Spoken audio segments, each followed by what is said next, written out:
कामरगावच्या मातानगरीत असलेल्या श्री संकटमोचन नवदुर्गा माता मंदिर येथे गेल्या 7 दिवसांपासून सुरू असलेल्या श्रीमद भागवत कथा सप्ताहाची 11 एप्रिल 2026 रोजी भक्तिमय वातावरणात सांगता झाली. हबप कुंजबिहारी महाराज यांच्या मधुर वाणीतून साकारलेल्या या कथासरितेने भाविकांना अक्षरशः मंत्रमुग्ध केले. संस्थानचे अध्यक्ष रामप्रसाद जयस्वाल यांच्या मार्गदर्शनाखाली हा सोहळा शिस्तबद्ध आणि उत्साहात पार पडला.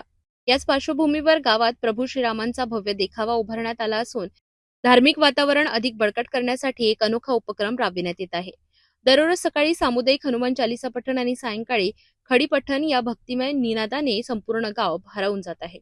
पण या उपक्रमाची खासियत म्हणजे या पठणामुळे गावातील विद्यार्थ्यांना वेळेचं अचूक भान येतं. पठण संपताच अभ्यासाची वेळ सुरू. यामुळे गावातील मुले आपोआप अभ्यासाला बसतात.